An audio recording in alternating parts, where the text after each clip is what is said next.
Hi everyone, welcome back to my YouTube channel. My name is Alyssa and I'm so excited you are here for my mid-February budget check-in. I'll link the video of my February budget setup in one of the corners here, but I am just going to update you guys on where my budget is, how the first 2 weeks went, and then how I will be allocating my second paycheck of the month here. If you like budgeting content, reselling content, how to make extra money, side hustles, all of that, please consider hitting that subscribe button. It would really help my channel and I would so appreciate it. So let's jump into how things went in February, the first 2 weeks. And let me just say, things did not go as planned. So this is the budget by paycheck tracker, but this is, let me flip you to my expense tracker. This is a lot of transactions for me and I went way overboard in the grocery category, which you'll see later. There was a lot of good things and a lot of bad things that happened in February, especially the first 2 weeks here. I shouldn't say in February as a whole because we're only halfway through, but yeah, I went way overboard on grocery and we'll talk a little bit about that later. However, I do use the highlighter method. The budget mom, Kamiko, she recommends doing this. I really like it to see kind of where I'm spending the most of my money. Then it's easy to calculate at the end. I did something a little bit different with my expense tracker and I'm kind of just playing around with it, but I do tend to use my Discover card for a lot of purchases, especially off Amazon or when I'm booking airlines, because I get the points for it. And I like the points, I like the cash back, and I always pay it off by the end of the month. So I'm gonna play around with how I want to track this expenses because it's not necessarily debt that I'm paying every month. I am assigning a different category, so I might do something like this going forward where I just write where it was purchased, and then something I didn't do this time was I would write like Discover, just no category in the amount, and then cross it out so I don't count it because everything else will be tracked up here. I'll do it next time for like this next 2 weeks, so it'll make sense when I close out my February budget, but I have to do something so I get a more accurate description versus counting it as debt for the next month, because it's not true. It's not really debt if I pay it off at the end of every month. So as you can see, I swiped my card way too many times, but I did put a lot towards savings, a lot towards other debt, and some fun and entertainment. So let's go back to the budget breakdown. This is my February calendar. So we'll be using this to set up the next 2 weeks budget. In terms of where my money kind of went for the first 2 weeks, you know, I got a bonus paycheck from my full-time job. I'm in sales. A lot of people ask what I do for a living. I am in sales, so I had a great year last year. I definitely surpassed all expectations. So I did receive a nice bonus, and this is after tax plus what I normally make in my normal paycheck. So I did receive the $10,157 plus the rollover. And then for sinking funds, I decided to not purchase my MacBook yet. I don't know why. I thought that I would just wait to purchase it and kind of save up more, but I should have just purchased it because I worked my booty off for this bonus and I should have treated myself a little bit better, but I'm kind of glad I didn't because I went way overboard in grocery. So I only ended up putting the $1,000 in my sinking funds, and that was from, so I did Valentine's Day was $200, my anniversary was $200, the Super Bowl was $100, and car insurance ended up only being $500. The ATM wouldn't take one of the $20, so I just put it into another sinking fund. So my total I deposited was $1,000 there. And this time someone had commented that I didn't do the cash envelope breakdown on my videos. I do it off camera. It's just easier for me to do it, and I feel like it's boring for you guys to watch. It's pretty self-explanatory, but maybe in the next one I'll do it with you guys so you can understand how I do it. The budget itself was My total income was $11,161 and some change. I kind of dropped the change off as we go through here, but I did have all of my sort of fixed expenses come out as normal. My rent was $10 cheaper, so it was only $1,090. My car insurance was $510. This is a PSA, if you have not called your car insurance company or any of the insurance company to ask if there's discounts, please do it right now, pause this video and call them, because I did that at the beginning of the year, and before I did that, my car insurance was about $720. So I saved over $200 just by asking if there's any other discounts. And it turns out I thought I had a discount, but it didn't register. So I'm glad I was able to call them and save $200. Fubo TV, this is the last month that I am paying for the subscription. And then of course my therapy appointment and Acorns, which is part of the investing. So total expenses was $1,716. So we're gonna take 11161 minus 1,716, taking this number, total income, minus the fixed expenses for my leftover, which is 9,445. Now, going back to my expense tracker, and that's how I got all of these numbers here, is I added up all these different categories, and my budget categories are right here. I always have this very handy so I can know exactly what is in each category essentially. I need to fix the holiday and travel vacation piece because I'm even confusing myself. So this is what I use. Each highlighter has, a coordinating category.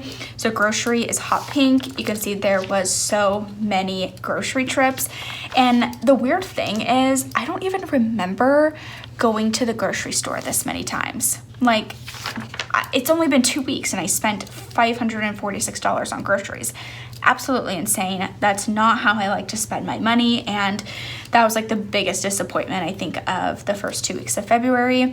So going back to the grocery, I rounded up, so whatever is right here, 546, I rounded up, so 547. Looks like I miscalculated. This was supposed to be 4. Glad I double checked this. Eating out, I did the same, is $199. So I just rounded up and put 200. Gas and car, this is what I do. I just flip back and forth. So I'll stop flipping back and forth, but maybe I will because I like to understand making sure the numbers are correct here. Yes, okay, we're good. Grocery, of course, was way over.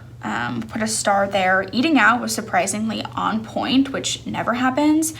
My gas and car was over. I ended up having to get gas 3 times. One of the times I only filled up half, but since I didn't get my gas at Costco, it was way more expensive, hence the extra $5.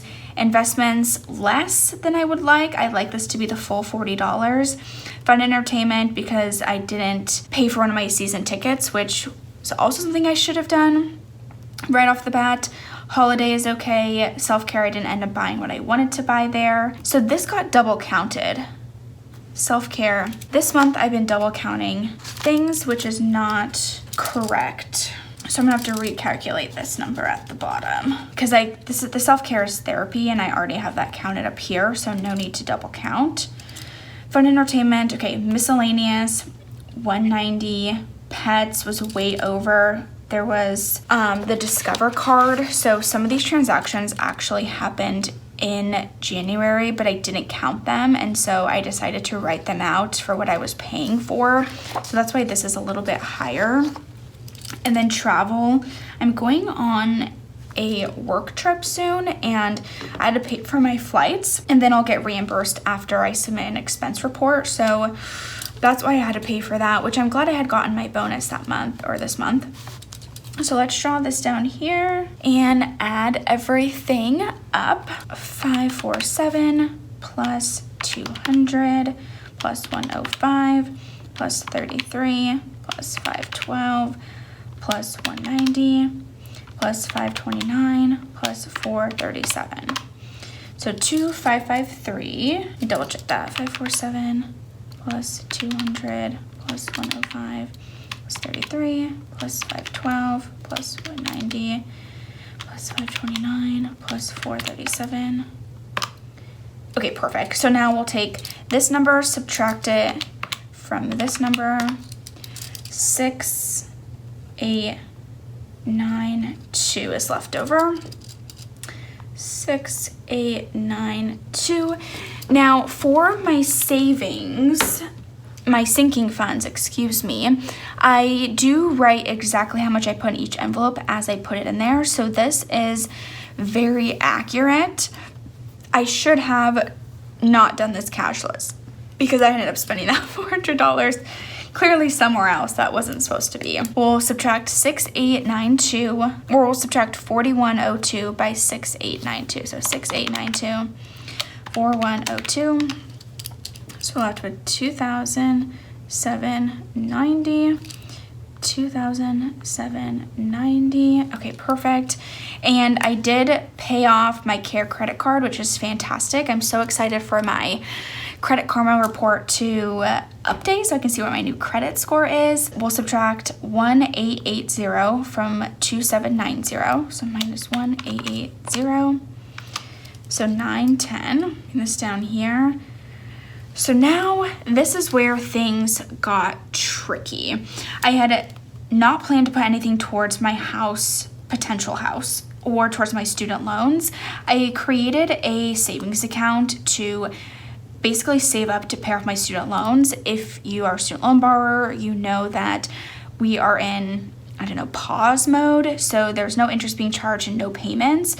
But I'm not sure what the current administration in the US is going to do with student loans. So I don't want to pay money towards my student loans if they're just going to forgive them, because then that was money wasted. So I'm kind of doing this and just saving up a buttload of money. And once, the payments do resume, thinking worst case scenario, the likely scenario, I will just make a mass payment to the principal and we'll be done with that. So as you can see, 910 minus 813 equals 97. I have done the math multiple times and I have no idea where this $97 went. Like, I went through my checking account. I don't really ever spend anything cashless. So I really don't know what happened. Like, I went through my entire expense tracker on my bank account and made sure every single number was correct. I subtracted everything. I made sure that my income was correct. So I don't know where I was off, and it actually drives me crazy that $100 is missing. But I did put everything that was left in my checking account before I got paid towards my house. There's $0 left. So I'm gonna have to say like a loss of 97 and just move on. Like, I don't know where it went. I'm not going to sit around and really ponder it. Maybe I miscalculated something, even though I did the numbers 100 million times. I just don't really know what happened. So we're just gonna move on, call it a day. I learned that, going forward, I'm going to start basically taking out the cash for my sinking funds the same day I set up my budget. So then I can't overspend. Rarely do I like to go to the bank anyhow, so it's not like I'll take money out of these sinking funds. It'll ensure that I am saving and not overspending here. I've been much more focused and concentrating on not overspending in grocery. I just have a weird thing at grocery outlet. When I go, I see all the good deals and I just buy everything, and it's so bad. And our freezer is stocked full. So you'll see when I set up the next 2 weeks budget, which will be in a next video, that my grocery budget is going to be significantly less because our freezer is packed full. I hope this was helpful. Let me know your questions, comments, concerns. What did you think of my budget? Obviously, it was a little bit crazy. Next 2 weeks will be much more realistic of what my budget normally is, and it will encompass the raise that I received this beginning of this year. So thank you so much for watching. Please hit that subscribe button, and I will see you in my next video. Bye.